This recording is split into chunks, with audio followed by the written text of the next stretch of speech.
sa anong paraan ginawa kami ng kasong hindi namin alam, at mga kumuha sila ng witness. Handa na po kaming lahat ng aming depensa, lahat ng aming documents, ng aking mga lawyers, US-based lawyers, handang-handa na po kami. Pinopostpone nila palagi, pero ngayon hindi na.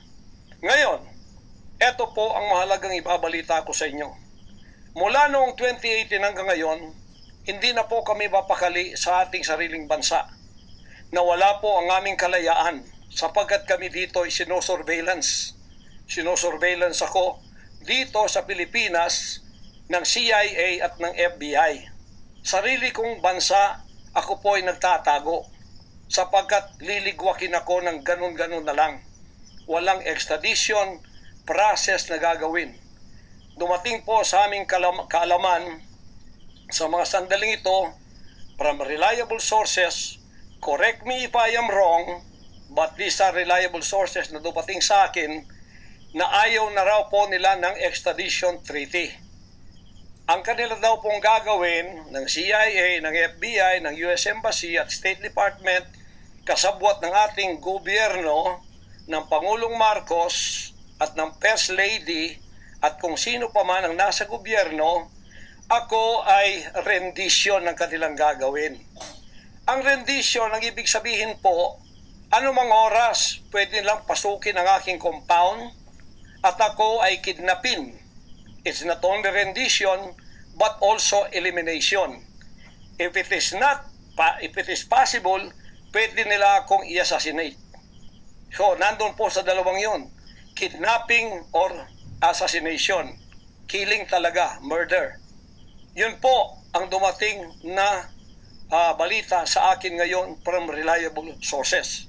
Kaya, mulang 2018, alam na po namin na may gagawin sila. Hindi lang namin alam kung paano sapagkat ang hinihintay namin ay extradition sapagkat yun ang treaty natin.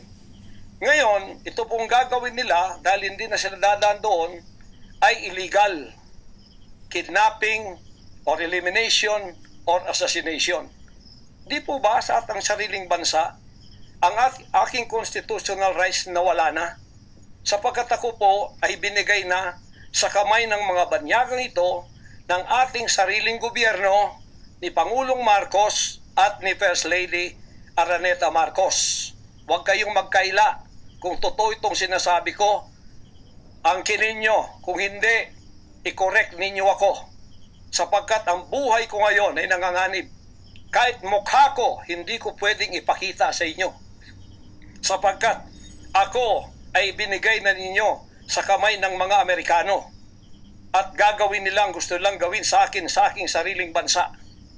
Ang aking 11 compounds, araw-gabi, sinosurveillan ng drone. Hindi po kami makatulog, hindi kami mapakali. Baka yung ginawa nila sa amin noong 2020 doon sa Amerika, na bigla kaming pinasok, pinaggigibang pintuan, pinaggigibang lahat ng aming pamamahay sa loob, liligwak lahat, ay gagawin nila dito sa aming bansang Pilipinas sa aking mga compound.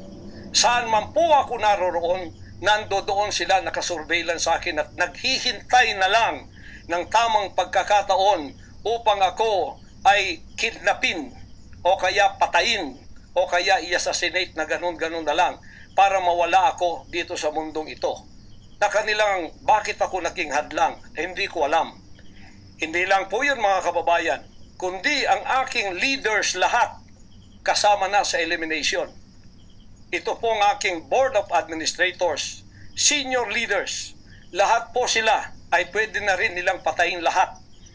At pagkatapos hindi namin alam kung anong plano nila sa buong properties namin sa Kingdom Nation. Kahit bakit ganito sila kagalit at bakit ganito ang kanilang treatment sa akin na isang appointed son. Ang ministry ko po ay evangelizing the whole world with the Word of God.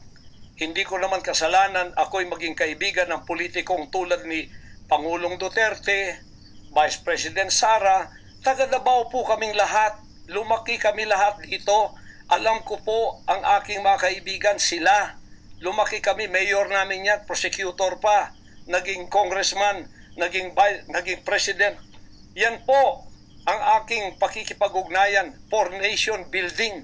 Wala akong ibang interest sa bansang ito, kundi ang pagunlad. Ngayon, ako po ay inuusig. Ako po ay ginigipit. At ako po ay sinasaktan sa lahat ng paraan ng mga false accusation, false allegations na ayaw naman nilang pumunta sa korte. At pagkatapos, ayaw din nilang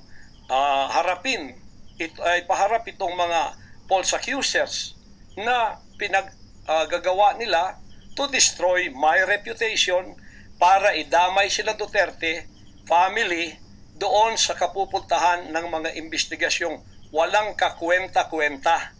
Hinamon ko na kayo, punta kayo sa korte. Ayaw ninyo, ikaw, Risa Hontiveros, ikaw, kayong tatlo dyan na nasa kongresong puro leftist. Hinahamon ko kayo, sabi ko, pumunta kayo sa korte sapagkat ang SMNI walang kasalanan, ginurgur ninyo sapagkat idinadawit ninyo kami sa politika. Nalis ninyo ang aming malayang pagpapahayag, ang aming press freedom, pati ang liberty ko na, ang aking freedom, ang aking constitutional rights. Wala na po. Palagi kaming nagtatago. Palagi kaming lumilingon sa likod namin sapagkat tinahabol kami.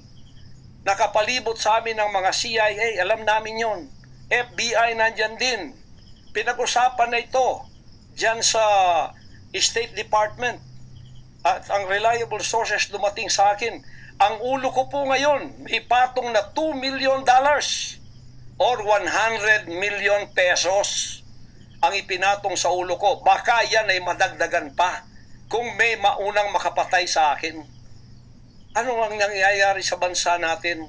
Ngayon, mga kababayan, ay meron pa pong gagawin daw sila sapagkat meron na daw silang search warrant. Pagkatapos daw, isi-search ang aming lahat ng compound. At hindi daw kami papayagan na merong witness na sasama. At ang balita namin, kung ito'y totoo, sa reliable source ay nagsasabi na paplantingan daw kami ng bomba, guns, and drugs sa aming mga compound. Yan po ay aming babantayan. Sinabi ko na po muna sa inyo dito sa live na to para kung mangyari man ang mangyayari, sapagkat wala po kaming ganon, ay sila po may kagagawan nun. Ganito ka-evil ang kanila pong mga pag-iisip sa ngayon, masyadong desperado. Aywan ko kung bakit. Kung kayo nasa katotohanan, nasa kapangyarihan, bakit kayo natatakot? At huwag ninyo pasamahin ang aming mga abogado para sumama sa inyo sa pagsisearch. Kaduda-duda na yon. Hindi po pwede yun. Maano tayo? Bansang Hapon ng panahon ng giyera? Ano to? Panahon ni Hitler? Na wala kaming pwedeng lawyer na sumama sa inyo? Kayo-kayo lang? Pagkatapos, pwede nyo kaming barilin pagka kami nakikipag-usap na kailangang may witness para kamerahan namin ang ginagawa ninyo na wala kayong lusot kung meron kayong gagawin na kabulastugan. At pagkatapos, ipapatong ninyo sa amin. Pagka ito'y totoo, we will resist you. Hindi kami violent, pero hindi kami papayag na wala kaming mga witness na sasama sa inyo.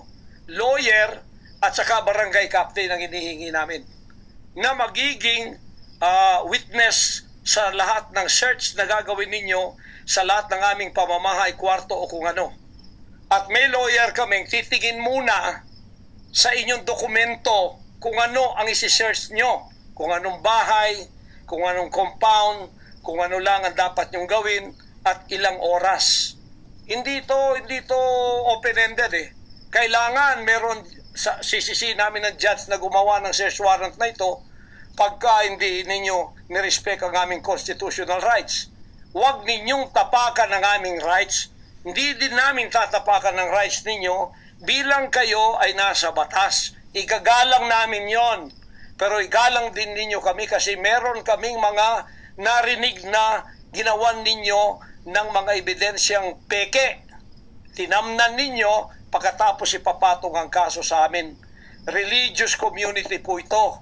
this is a spiritual community. Once tumapak kayo dyan, sapagkat kayong nagdadala ng batas, respetuhin ninyo, you are on holy ground. Yan po ay mahal na mahal naming banal na dako. Huwag ninyong lapastanganin. Pero hindi namin kayo pipigilan kapag may search warrant kayo. Pero hindi kami papayag na hindi kami makakasama ng kasama namin, hindi makikialam sa inyo. Titingin lang sa lahat ng gagawin ninyo. Kasi hindi na kami kumpiyansa sa gobyernong ito. Gagawa sila ng paraan para kami ay bigyan ng kasalanan. Yan po, babantayan natin yan. Pag hindi sila pumayag, then siguradong magpa-planting sila ng evidence. Pag pumayag sila, then fair ang laban. Hindi namin sila pakikialaman. Titingin lang ang aming mga witness na mga lawyer at saka barangay captain. At kung sino man ang mga witness na nandoon mula sa aming side. Kasi nandoon sila.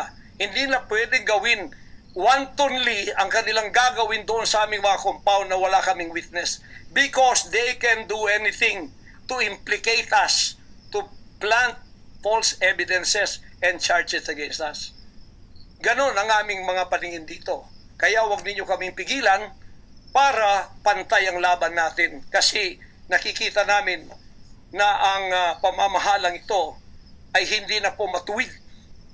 Biro ninyo, ginikipit kaming ganito, wala namang kaming ginagawa sa bansang ito. Sinabi ko na muli, hindi kami nagdidil ng drugs, hindi kami violenting tao, hindi kami terorista, mangangaral kami ng mga salita ng Diyos.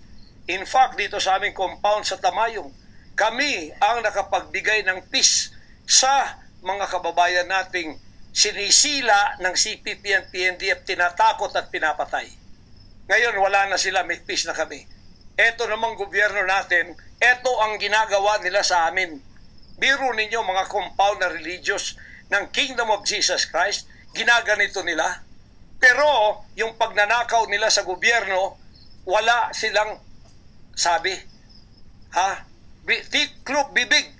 Hindi sinisearch ang mga bahay na pinagbibili nila.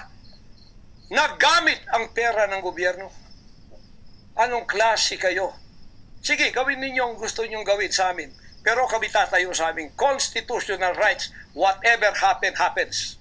Tatayo ako sa kalayaan ko sa bansang ito na pinakamatyan ng aking mga national heroes. Yan mga kababayan, bantayan po natin.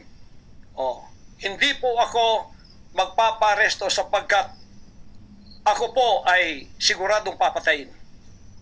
Kasi rendition na ang kanila, hindi na po extradition. Kaya wala na akong kalayaan at wala na po akong depensa sa sarili ko, kundi ang Panginoong Diyos lamang.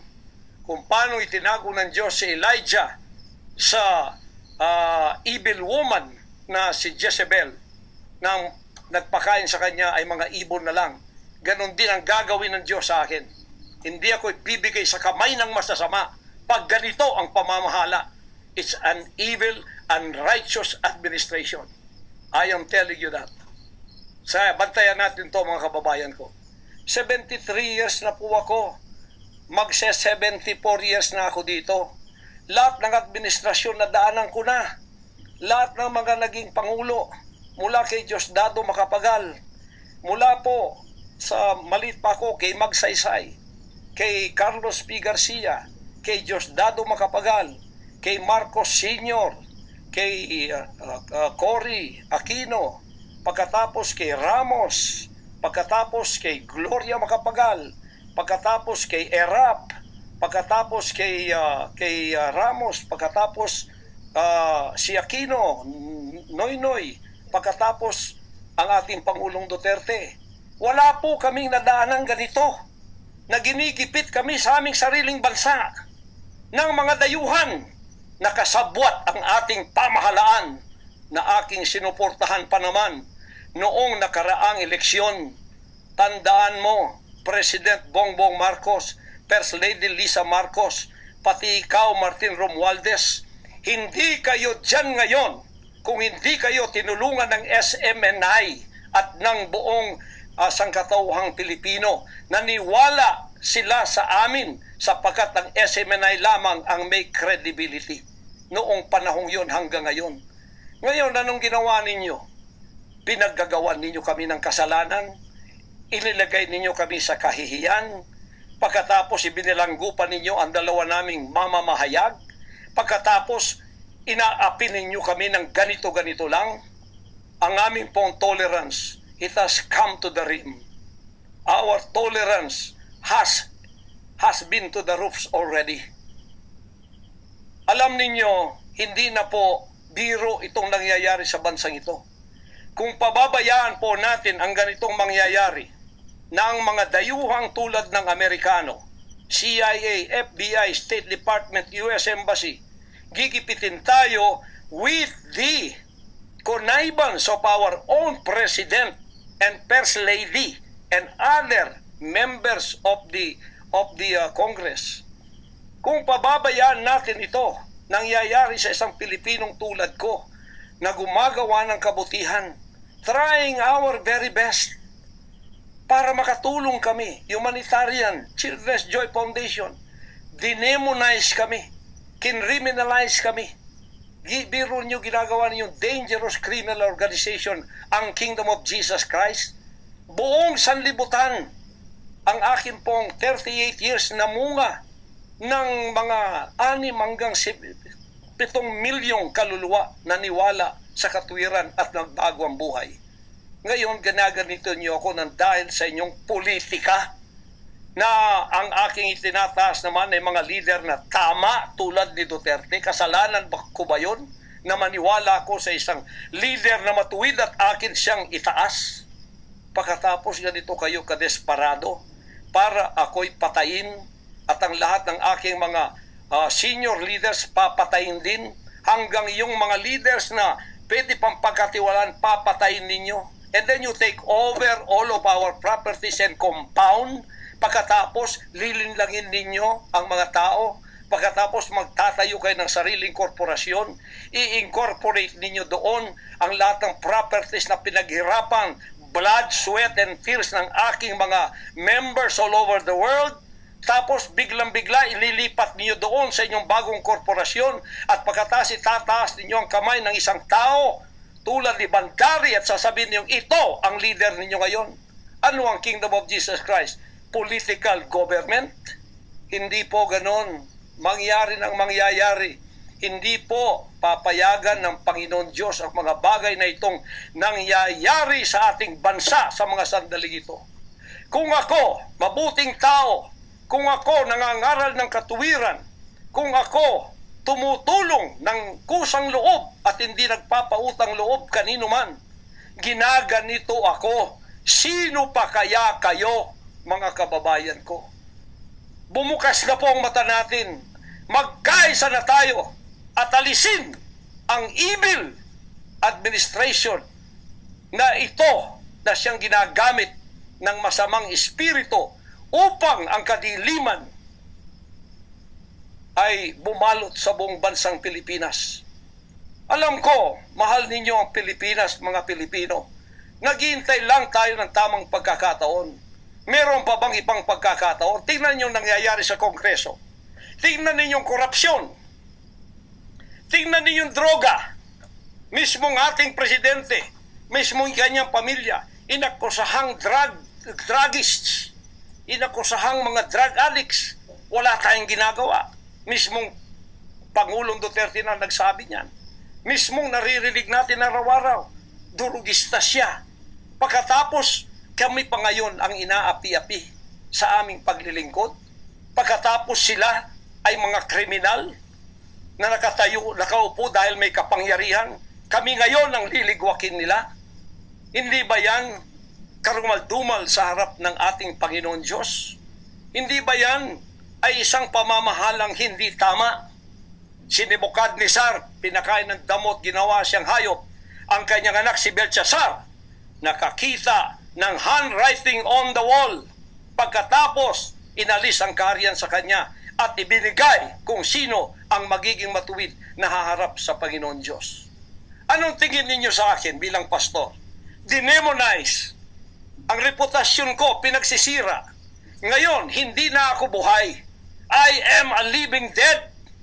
Kung wala ang Panginoon Diyos sa akin, pinatay na ako sapagkat lahat ng gadgets nasa sa kanila.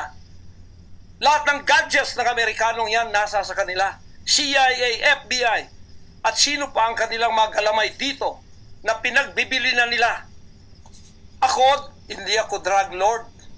Ni minsan hindi ako nakatikim ng droga. Mulang-mula pa, inialay na ako ng aking ama na maging isang ministro ng banal na kasulatan. Hanggang ako'y lumaki, hanggang ako'y naging 74 years old, hindi ko po na-enjoy ang aking kabataan sapagkat hindi ako nagliwaliw. Ako po'y nangaral. 50 years na ako nangangaral. 38 years in the kingdom ministry. Ni isang sigarilyo hindi tumama sa bibig ko. Ni maliit na bisyo hindi ko pinasok. Ako po ay hindi nag-asawa. Ngayon inaakusahan ako ng napakaraming babae. Ito po ang kasalanan ko. Pinayaman ako ng Panginoon Diyos, akala nila sa akin. Single ako, kaya pinag-aagawan ako. Pagkatapos na ako'y maghihindi, mapapahiya, ibabaliktad nila sa akin.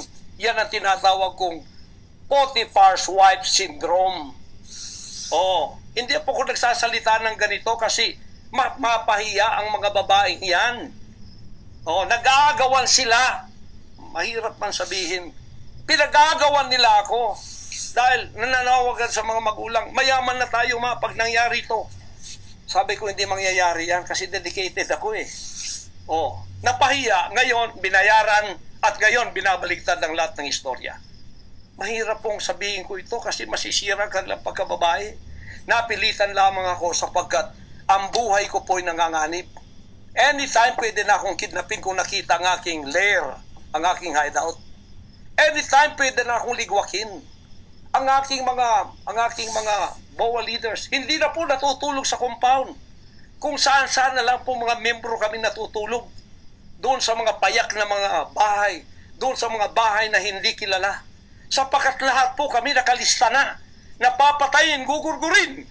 Wala po silang takot kasi nasa kanila daw ang kapangyarihan. Mahal kong kababayan, nagtatago ako sa sariling bansa. Sariling mga compound namin na pinaghirapan. Hanggang kami na ako saan nagpapalimos. Pero yung amin pong sinusulisit, tingnan ninyo ang humanitarian na ginagawa namin. Ni 5 wala kaming ninanakaw. Yung mga volunteers ko, walang sweldo. Araw at gabi. Sapagat nakikita namin ang mga kabataang Pilipino, pinabayaan ng mga politikong yan. Kami po nagsasacrifice para mapakain sila, mapaaral na wala pong bayad.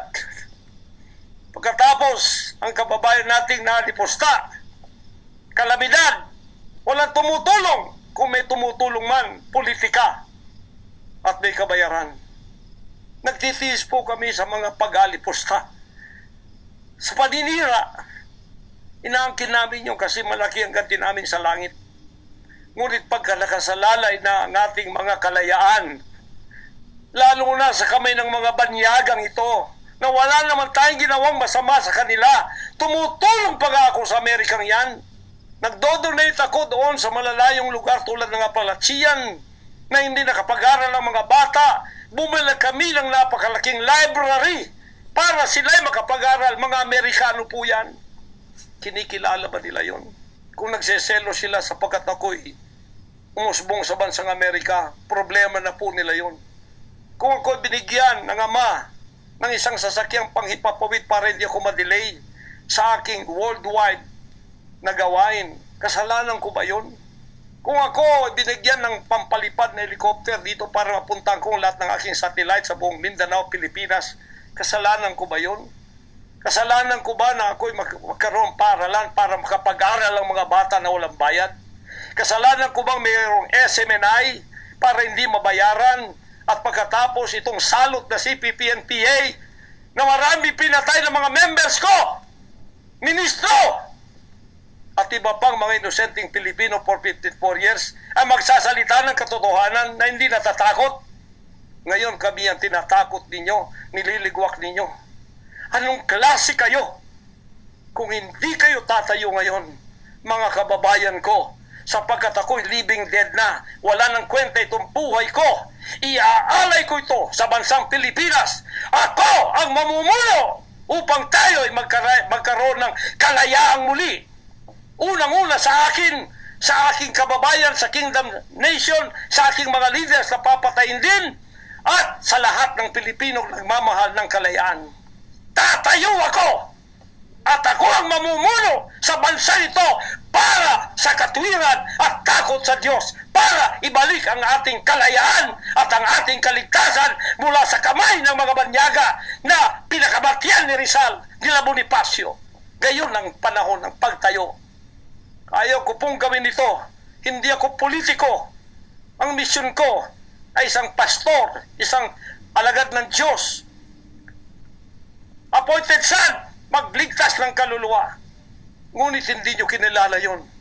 At ngayon sinisikil ninyo ang aming kalayaan na ma-enjoy namin ang labor namin for 38 years. Blood, sweat, and tears. Ang gabi ginagawa naming araw. Hindi kami nagmolestiyan ng ibang tao. Lumago ang bansang Kariyan. Ngayon, you are envying and jealousy. Gusto niyo kaming i-put down. Mapipilitan akong pupunta at mamumuno sa bansang ito para sa katwiran. Sasabihin ko sa inyo, pag ito'y kalooban ng Diyos, gagawin ko. Ngayon din, sapagkat ang buhay ko ay wala ng kwenta. Papatayin din naman nila ako. Ngayon tatayo na ako para sa kalayaan nating lahat. Mahal kong mga kababayan, ito po ang mahalagang mensahe ko sa inyo sa mga sandaling ito. Hindi ko po uurungan ang sinumang gumagapi sa bansa ko at sa aking kalayaan na ako mismo nagtatago sa aking sariling bansa within 74 years. Hindi po nangyari ito ngayon lang. Pangulong Bongbong Marcos, akala ko matuwid ka na tao. Ikaw, First Lady, akala ko matuwid kang tao. Totoo ba yung ginagawa ninyo riyan na meron kayong mga sex orgies at meron kayong mga drug session na nagliligwak kayo ng drug, sumisingot kayo ng drug habang nagsesex orgies kayo? Totoo ba ito? Totoo bang kayo ay may mga session ng nagarkila kayo ng mga voodoo expert from Africa, pagkatapos mga witchcraft sa India, at ang inyong session Martes at pagkatapos Biyernes dyan sa Malacanang upang inyong aswagin, i-witchcraft ako, Vice President Sara at Pangulong Digong at ang lahat ng tutol sa inyong paglilingkod. Biro ninyo, naging demons na kayo, nag-devil worship na kayo kung totoo man ito. Nag-devil worship na kayo kung totoo man ito. Para lang kayo ay manatili sa kapangyarihan, para lang kayo ay humawak ng aming pera, hindi ninyo pinaghirapan. Kami po ay nagbibigay ng taxes. Lahat ng aking kingdom materials from China, may taxes lahat yan. Milyon-milyon ang aming binabayad. Ngayon, ginagawa pa ninyo sa amin ito? Matuwid ba kayo? President Bongbong Marcos, Lisa Marcos, makinig kayo. Totoo ba na gumawa kayo ng aksyon kasama ng FBI na ako ay nyo nang ipaligwak at binigay sa kanilang kamay? Kaya't sila'y gumagawa ng ganito with impunity sa aking sariling bansa. Kung ganyan ang ginawa ninyo, I will not honor you. I will not respect you because you did not honor me and you did not respect me. You are no longer worthy to be our trusted leader. Mabuti pa, hanggang maaga pa, Bongbong Marcos, Lisa Marcos, Martin Romualdez, bumaba na kayo sa posisyon. Mag-resign na kayo sapagkat hindi hihinto ang tinig na ito habang naririyan pa kayo. Mga kababayan, tatayo ako sapagkat patay naman lang din ako. Tatayo ako hanggang buhay pa, hanggang may hininga pa ako para sa natitirang buhay ko ay magkaroon naman tayo ng boses at magkaroon ng kahit munting kalayaan na lang mula sa mga banyaga na kasabwat ang tayong mga kapiling Pilipinong ito na itinayo natin sa kapangyarihan, akala natin ay maasahan natin sila. Mga demonyo pala. Sorry to say that, but that is the truth. If that is not the truth, then tell me. And you cannot judge me. You cannot condemn me. I am dead already. I am a living dead in your book. CIA, FBI, State Department, USA. Gawin ninyong gusto ninyo. Ngayon na nakapagsalita na ako, lalantad na ako. Hindi na ako natatakot. Ako ay handa sa glorification. Kung ang glorification ko ay mangyayari maging glorified body ako, hindi ko tatablan ng bala. O kaya, tatablan pa ako sapagkat hindi pa nangyari yun. Handa na akong humarap sa mga bala ninyo. Basta't ito ay nasabi ko na sa social media. Huwag ninyong ligwakin ito para sa bansang Pilipinas ito. Mahal ko po kayong lahat. Pagpalain natin ang ating bansang Pilipinas. Pagpalain tayo ng ating buting Diyos. Pagpalain at ipigay natin ang lahat ng kapangyarihan sa Kanya. At tandaan ninyo ito, hindi mananaig ang kadiliman sa bansang ito habang may boses na ganito. Sumunod po kayong lahat at tayo ay magkaisa ngayon para itaas ang bandila ng kalayaan ng ating bansang ibinigay ni Rizal ang kanyang dugo. Ibinigay ng ating mga heroes ang kanyang dugo. Ngayon, itong mga slaves na to ay hawak ang liig nila ng mga banyaga at tayo ay ipinagbili na sa kanila. Hindi ako papayag hanggang ako'y may buhay at hilinga. Total, patay naman din ako sa inyong libro. Okay na ako sa buhay ko. Masaya na ako. Meron na akong accomplishment. Handang-handa naman ako pumunta ng langit noon pa. God, our Jesus Christ, be the glory forever. Amen.